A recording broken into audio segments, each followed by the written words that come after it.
नमस्कार, स्वागत है आपका चर्चा सत्र में। मैं हूं सूरज मोहन झा। संसद के मानसून सत्र का ये तीसरा सप्ताह चल रहा है और हम देख रहे हैं कि विधायी कामकाज सरकार के द्वारा निपटाए जा रहे हैं। लेकिन इसके साथ हम जो संसद से तस्वीरें देख रहे हैं लोकसभा और राज्यसभा से, वो है गतिरोध की तस्वीरें।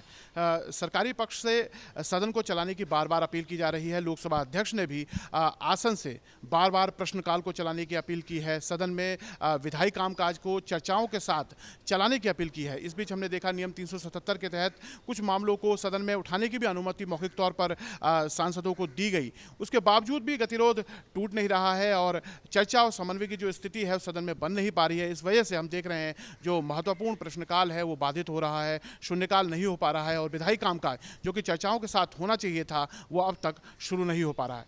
तो मानसून सत्र पर बातचीत करने के लिए मेरे साथ इस समय मौजूद हैं बिहार के पाटलिपुत्र से सांसद रामकृपाल यादव जी। आप पूर्व में केंद्रीय मंत्री रहे हैं। सर, आपका स्वागत है लोकसभा टीवी पर। जी धन्यवाद। सर, जिस तरह का गतिरोध हम अभी सदन के अंदर देख रहे हैं, तीसरा सप्ताह ये संसद के मानसून सत्र का है, गतिरोध टूट नहीं रहा, क्या कहेंगे आप? देखिए, एक्चुअली लोकतंत्र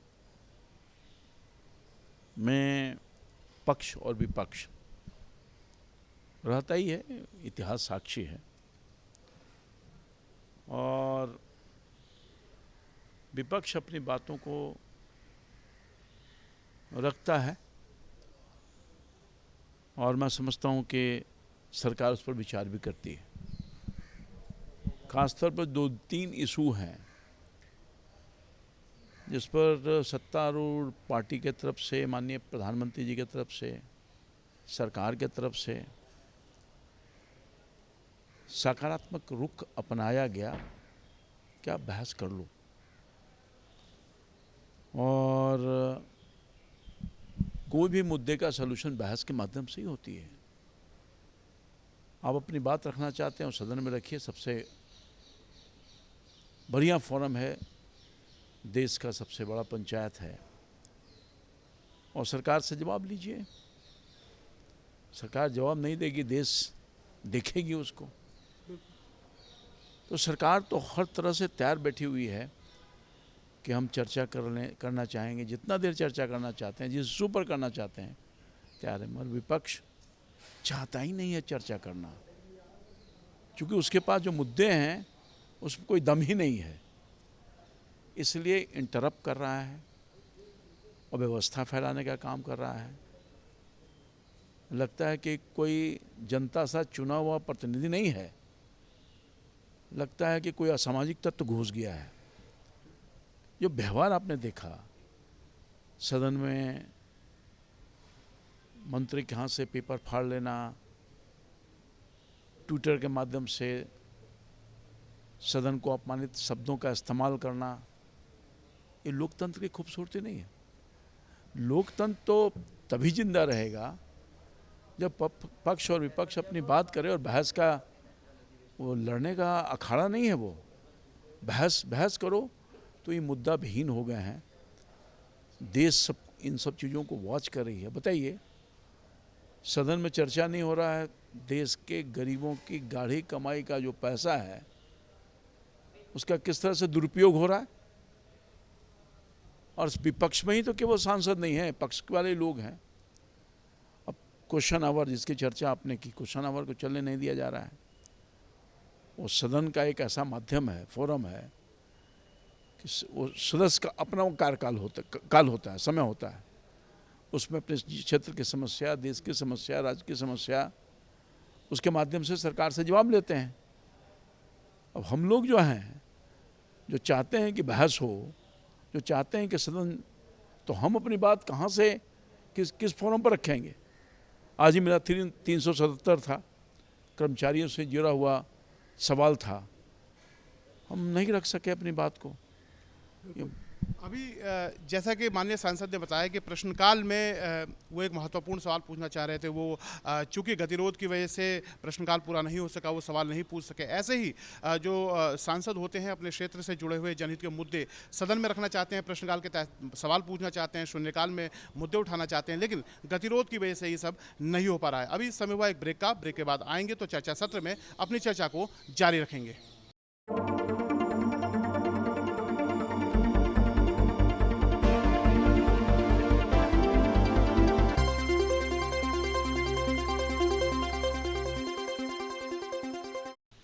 नमस्कार।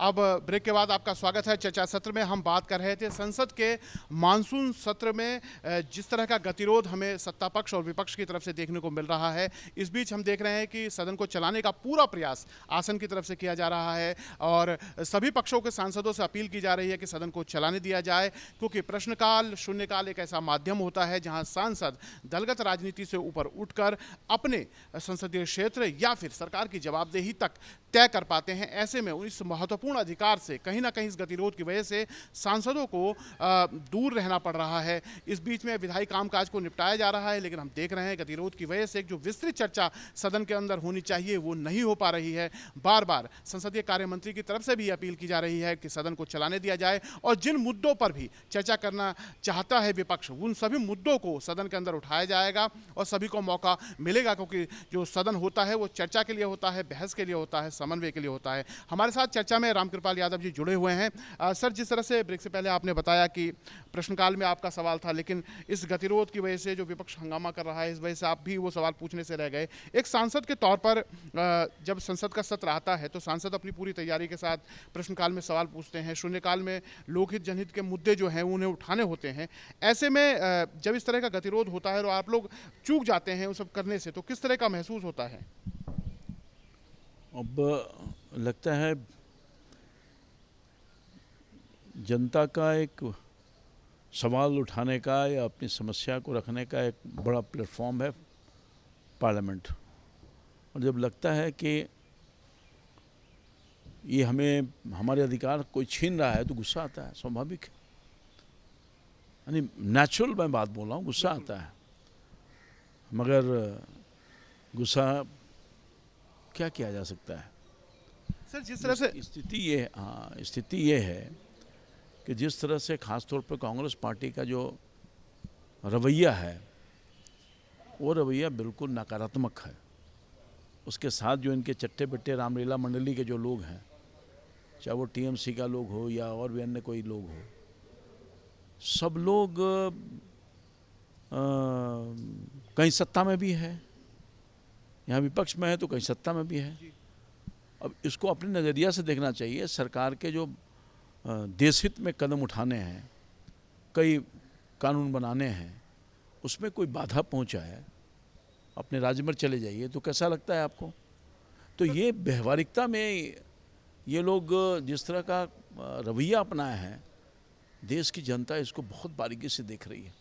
सर, जिस तरह से हम देख रहे थे कि इस सत्र के साथ हमने पिछले 2 संसद के सत्र कोरोना काल के जो वैश्विक महामारी है उसके साए में हमने किया और सभी सांसदों ने विशेष प्रयास करके सदन को चलाया। कार्य उत्पादकता हमने देखा पिछले 2 सत्रों में 100% से ज़्यादा रही। और इस बार जब हम दूसरी लहर में जिस तरह की हमने कैजुअलिटी देखी थी, उसको लेकर सदन में नियम 193 के तहत कोरोना पर एक विस्तृत चर्चा थी। हमने देखा शुक्रवार को भी वो चल नहीं पाया, कल भी सदन बाधित रहा। तो जब इस महत्वपूर्ण विषय पर क्या आप चर्चा करना चाहते थे? बिल्कुल, हम ए लिस्ट है, सरकार तो इन लिस्ट किया है, सूचीबद्ध है और सरकार को बहस कराने के लिए तैयार बैठा है। और भी कई मुद्दे हैं, कृषि से जुड़ा हुआ है। आज ही इतना महत्वपूर्ण सवाल था कृषि से जुड़ा हुआ, मगर स्थिति यह है कि सदन चलने नहीं दिया गया और किसानों के हित में जो सवाल थे उसको नकारा विपक्ष के लोगों ने। और ये बिल्कुल पूर्वाग्रह से ग्रसित होकर, मैं क्योंकि जानते हैं कि इनके पास जो मुद्दा है उसका सरकार पूरे तौर पर तत्परता के साथ जवाब देने को तैयार है, हर इशू पर देने को तैयार है, सुनने को तैयार नहीं है। क्योंकि इनके जो काले कारनामे हैं ना, काले चेहरे, वो सदन में आ जाएंगे। इसलिए मुद्दा विहीन विपक्ष ज़बरदस्ती पूरे तौर पर, कांग्रेस पार्टी इसमें विशेष तौर पर ये हंगामा मचाने का काम कर रहा है। देश के करोड़ों करोड़ जनता के जो वो टैक्स के पैसेज हैं उसको जाया करने का काम कर रहा है और देश हित में जो कार्य होने हैं उसमें बाधा पहुंचाने का काम कर रहा है। जनता के हित में काम जो होने हैं इस सब में बाधा पहुंचाने का काम कर रहा है। बिल्कुल जनता के हित में और एक सांसदों का अपना अधिकार होता है, जब संसद का सत्र चलता है उस माध्यम से वो प्रश्न पूछते हैं या फिर शून्यकाल या 377 के मामले उठाते हैं। साथ में जो विधायी कामकाज होता है उसमें भी अपना एक नज़रिया पेश करते हैं। कहीं ना कहीं ये गतिरोध जो होता है उस वजह से वो अपने इस अधिकार से भी वंचित रहते हैं और अपने संसदीय क्षेत्र में जो उनके मतदाता हैं उनको आवाज़ को भी वो संसद में बुलंद नहीं कर पाते। रामकृपाल जी, आप आए, बहुत बहुत धन्यवाद। Thank you. और इस चर्चा को हम आगे बढ़ाते हैं। हमारे साथ दिल्ली से सांसद रमेश बिधूड़ी जी मौजूद हैं हमारे साथ। इनसे भी हम जानेंगे कि संसद के इस मानसून सत्र में जिस तरह का माहौल है, सर तीसरा सप्ताह ये मानसून सत्र का चल रहा है और हमने देखा कि अभी तक गतिरोध टूट नहीं रहा है, विपक्ष का जो हंगामा है वो बरकरार है और बार बार जो अपील चाहे वो लोकसभा अध्यक्ष के द्वारा की जा रही हो, सरकार के द्वारा की जा रही हो, उसका कोई नतीजा नहीं निकल रहा। देखो, विपक्ष के पास कोई मुद्दा नहीं है और चर्चा करने के लिए मेहनत करनी पड़ती है, कंटेंट से ढूंढने पड़ते हैं, सरकार की कमी निकालनी पड़ती है। तो अब विपक्ष के पास मुद्दा कोई है नहीं, तो बेसलेस मुद्दे को लेकर केवल हो किया जाता है और कांग्रेस को पता है उसका नेता बोलेगा तो कहीं ना कहीं जो भी बोलेगा तो वो हंसी के पात्र बनते हैं और लोग इस बात को पोगो में डालते हैं फिर जाने के बाद। तो अपनी इज्जत बचाने के लिए अब वो इस प्रकार से देश के लोकतंत्र के साथ में खिलवाड़ कर रहे हैं विपक्ष। वरना विपक्ष को चाहिए, अगर सरकार से कुछ गलतियां हुई हैं, सरकार किसी मोर्चे पर गलत है तो बताया ना इस मोर्चे पर सरकार गलत है, यहाँ तथ्य आधारहीन है। और बाहर मीडिया में जाकर बोलते हैं हम चर्चा चाहते, चर्चा नहीं करना चाहते। अंदर अध्यक्ष जी on behalf of the government और गवर्नमेंट ऑनरेबल प्राइम मिनिस्टर साहब ने 20 दफ़े कहा है कि हम हर मुद्दे पर चर्चा करने को तैयार हैं। पार्लियामेंट अफेयर मिनिस्टर ने कहा, जोशी साहब ने, हर मुद्दे पर चर्चा करने को तैयार है। माने राजनाथ जी जैसे वरिष्ठ नेता ने कहा हम मुद्दे पर चर्चा करने को तैयार हैं। लेकिन क्यों नहीं चर्चा करना चाहते? क्योंकि उनके पास कोई कंटेंट, कोई तथ्य नहीं है सरकार के क्रिटिसाइज करने के बारे में। गरीबों को उपेक्षित ये सरकार करती रही है। जब चर्चा होगी तो किसानों पर भी होगी, किसानों पर होगी तो किसानों के लिए जो किया है वो बताया जाएगा। उनको मालूम है कि ज़मीन पर जो किसानों के हित में जो काम हुए वो बताएंगे तो लोगों को पता लगेगा। नहीं करना चाहते। चर्चा होगी तो हर मुद्दे पर होगी तो हर मुद्दे की जानकारी मिलेगी। गरीबों के लिए क्या किया है, ओबीसी कम्युनिटी के लिए पिछले 60 वर्ष में, जिसकी आबादी 60 साल है, ये कांग्रेस क्यों चुप्पी साधी रही? आज डॉक्टर के मामले में भी और मेडिकल एडमिशन के मामले में उन बच्चों को 27% का आरक्षण मिलकर वो बच्चे, अब ओबीसी के बच्चे भी डॉक्टर बनेंगे। वीकर सेक्शन जो 10% वीकर सेक्शंस को दिया है, इकोनॉमिकल जो कमज़ोर बच्चे हैं, परिवार हैं, उनके बच्चों को भी 10% का कोटा दिया है। अब गरीब का बच्चा भी डॉक्टर बन सकता है। तो इस बात से जो कांग्रेस कर नहीं पाई, हाउस में आएंगे तो मंत्री जी इस बात का जवाब देंगे, मंत्री जी बताएंगे, ऑनरेबल प्राइम मिनिस्टर का भाषण होगा। तो अब वो डर गए हैं, इसलिए बेकसूर में करोड़ों रुपए भारत का बर्बाद कर रहे हैं विपक्ष के लोग। सर, जिस तरह से हमने देखा, यह अभूतपूर्व था कि प्रधानमंत्री सदन में जब अपने कैबिनेट काउंसिल मिनिस्टर को इंट्रोड्यूस कराते हैं, ऐसे में उसको एक परिपाटी रही है सदन की कि उसे सुना जाता है, देखा जाता है। लेकिन पहली बार हमने देखा कि प्रधानमंत्री को भी सदन में अपने कैबिनेट को इंट्रोड्यूस नहीं कराने दिया गया। तो उस ये जो परिपाटियां बन रही हैं, इसको किस तरह देखते हैं आप? ये फ्रस्ट्रेशन थी कि एक ही खानदान देश पे शासन करता था, उसी खानदान के चप्पल चाटने वाले लोग शासन करते थे। अब जो महिलाएं, अब जो वंचित समाज अपने अधिकारों से लिए जो जूझ रहा था 70 साल से, उस समाज के लोगों को राज्य सरकार में जगह दी गई है, उनको भागीदारी दी गई है, तो पचा नहीं पा रहे हैं। अब वो समाज के लोगों को पता लगेगा देश भर में, अभी तो अखबार कितने लोग पढ़ते हैं, अब समाज को जब पता लगेगा पूरे देश में कि मेरे समाज के लोगों को प्रधानमंत्री के साथ बैठकर और सरकार की भागीदारी में काम करने का मौका मिला है, तो मेरे समाज की भी वो चिंता पार्लियामेंट में बोलेंगे और प्रधानमंत्री से निर्णय कराएंगे। तो जिन्होंने 65 साल के शासन में 55 साल तो अकेली कांग्रेस ने किया, कुछ किया ही नहीं, तो उनको ये दर्द है, उनकी फ्रस्ट्रेशन है, तो पच नहीं पा रहा है कि ये तो हमारे बाप की बपौती थी देश, ये तो मेरे नाना का देश था, मेरी दादी का देश था। अब ये गरीब लोग कैसे आकर बैठ गए? बीमारी ये है कि गरीबों को शासन में बैठे हुए देख नहीं पा रहे, इस देश को अपनी बपौती समझा करते थे। लोकसभा अध्यक्ष बार बार विपक्ष से अपील कर रहे हैं कि प्रश्नकाल को चलने दिया जाए। प्रश्नकाल के माध्यम से कहीं ना कहीं सांसद दलगत राजनीति से ऊपर उठकर सरकार की जवाबदेही भी तय कर सकते हैं। और हमने देखा था जब कोरोना काल में ही 2 सत्र हुए थे, तो पहले मानसून सत्र में प्रश्नकाल नहीं हुआ था और विंटर सेशन नहीं हो पाया था, तो बार बार विपक्ष ये आरोप लगा रहा था सरकार पे कि सरकार कहीं ना कहीं सवालों के जवाब देने से बच रही है।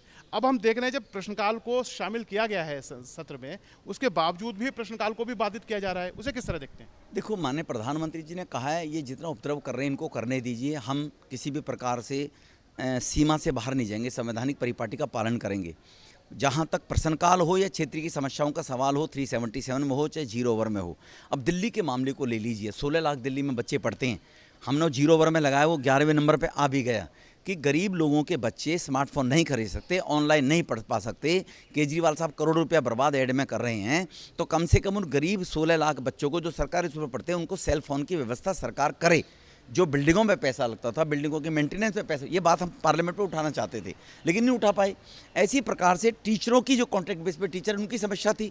तो अब इस प्रकार की समस्याएं, जो जनहित की समस्या थी, वो अगर सदन में उठाया जाए तो सरकार के ध्यान में आए, तो सरकार उस पर एक्शन ले, तो जनता का भला हो। इसी प्रकार से जो क्वेश्चन आवर होता है, क्वेश्चन आवर के ऊपर क्षेत्र के अन्य, चाहे वो किसानों से संबंधित हो, मजदूरों से संबंधित हो, डेवलपमेंट से संबंधित हो, इंडस्ट्री से संबंधित हो, उन क्वेश्चनों के बारे में मंत्री को उनकी रिस्पॉन्सिबिलिटी फिक्स हो कि मंत्री जी ये आपके इलाके में चल रहा है, सांसद लेकर आए, तो इसमें आप क्या निर्णय लेने जा रहे हो।